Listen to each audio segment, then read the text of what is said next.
هو والله كذا وكابي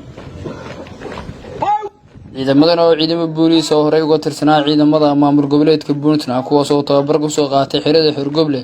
ayaa sheegay in ciidamadaasi ka soo goosteen isla markaana ay ku biireen ciidanka booliiska Soomaaliland ee gobolka Badhan waxaana ciidamada codsadeen inay helaan xuquuqda ciidamada Soomaaliland saraakiisha ciidankan hogaaminaysa ayaa ka hadlay waxayna si aad ugu mahadceliyeen maamulka gobolka Badhan bismillahir rahmaanir rahiim waxaan taaganahay ciidan kasoo goosay maamulka Puntland waxaan ku soo biiray jamhuuriyadda Soomaaliland ciidankaas oo tiradiisu ay ka kooban tahay 35 askari oo booliis ah waxa alakan aan ku qabanayna aan ku cadeynayna in aan ka wareegnay maamulka sheega Puntland waxaan ku wareegnay jamhuuriyadda Soomaaliland waxyaabo badan oo jira awgood waxyaabo badan oo sababayay in ciidamadaasi ay u wareegaan jamhuuriyadda Soomaaliland waxaan halkaan u leenahay waan ku soo dhaweynaynaa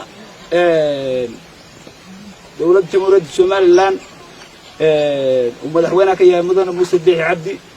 waxa kale oo halkaan ku leenahay oo aanu ku baraarujinaynaa waxa jira ciidamo kale oo nadaba jooga oo soo socdo iyana wadadii ay qabsan lahaayeen iyo hadii loo qadarkeeda leeyahay meeshii ay wax ka ambaqaadi lahaayeen iyo cid qaabili lahayd iyana aan midna aan mareyn aan gacanta aan ku hayn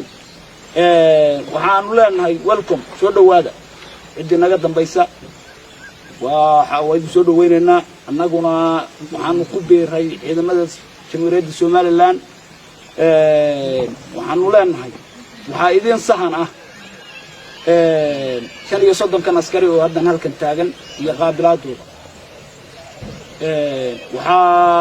soo bixi doonto oo iman doonta waxay waqtiga ka bedelan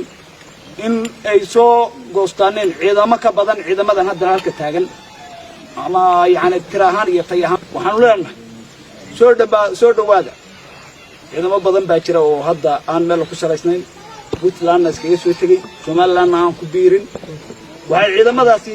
kamid yihiin ciidamadii hore loo qalday oo shakhsiyada danaha gaar kale ku guureen kuna wareegay maamulka Puntland soo dhawaadaan leenahay assalaamu calaykum waraxmatullaahi wabarakaatuh bismillahir rahmaanir rahiim ciidankanu waa ciidan Puntland ka soo goostay oo booliis ah oo ku soo wareegay qaranka Soomaaliland mishaan mushaarlaan duruufa la jira daltood marka waa ciidan diyaar u ah inay qaranka Soomaaliland noqdaan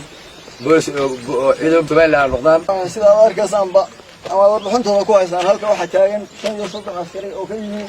ciidamada Puntland hadana diyaar u ah in la shaqeeyaan ciidamada Soomaaliland ee qaranka Soomaaliland